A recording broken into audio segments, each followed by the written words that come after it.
अब part number 2 में हम देखते हैं कि रत्ना के सास और ससुर अपने छोटे बेटे की शादी करना चाहते हैं और इसको एक लड़की दिखाते हैं। लड़की काफ़ी खूबसूरत होती है जिसको देखकर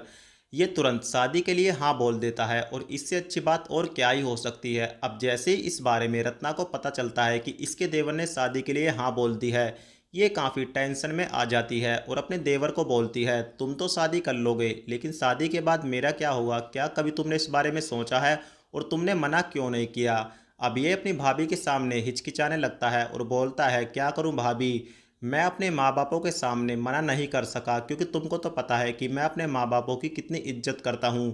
पर तुम टेंशन मत लो, शादी के बाद जो सुख मैं अपनी बीवी को दूंगा वही सुख मैं तुमको भी देता रहूंगा। अब विवेक की शादी हो जाती है लेकिन शादी के बाद रत्ना अपनी देवरानी से कभी भी बात नहीं करती और इससे हमेशा जलती है क्योंकि इसने इसके खिलौनों के छीन लिया। लेकिन विवेक अपना वादा पूरा करता है क्योंकि रात को जब इसकी बीवी सो जाती है तो ये मौका देखते ही अपनी भाभी के कमरे में आता है और अपनी भाभी की अधूरी इच्छा को पूरी करता है। अब काफी दिनों के बाद रत्ना का पति घर पर लौटकर वापस आ ही जाता है और इसको यहाँ पर देखकर इसके माँ बाप और इसका छोटा भाई काफ़ी खुश होते हैं। लेकिन रत्ना अपने पति से बातें नहीं करती और इससे नाराज रहती है क्योंकि सुहागरात पर ही ये इसको धोखा देकर यहाँ से भाग गया था और रात को रत्ना अपने पति को हाथ भी नहीं लगाने देती तो इसका पति इसको बोलता है, तुम टेंशन मत लो, मुझको पता है मैंने बहुत बड़ी गलती की है और मैं इस माफ़ी के लायक भी नहीं हूँ, पर जब तक तुम मुझको अपने पति के रूप में स्वीकार नहीं करोगी मैं कसम खाता हूं मैं तुमको हाथ भी नहीं लगाऊंगा। अब रोहित अपनी परीक्षा में कामयाब हो जाता है क्योंकि काफी दिनों बाद अब रत्ना को अपने पति पर तरस आने लगता है और ये फिर से इसको अपने पति के रूप में स्वीकार कर लेती है। अब सुबह होती है, विवेक अपनी घरवाली को अपने बड़े भाई से मिलाता है। अब जैसे ये दोनों एक दूसरे का चेहरा देखते हैं तो एक दूसरे के चेहरे को देखकर इनके चेहरे का रंग उतर जाता है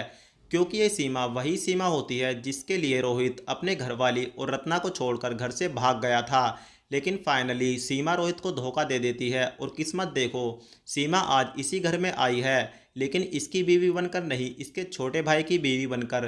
खैर जो भी हो, सब कुछ फाइनली ठीक हो जाता है और फिर से इस परिवार के अंदर हमको खुशी देखने को मिलती है और कहानी जो होती है वो यहीं पर समाप्त हो जाती है।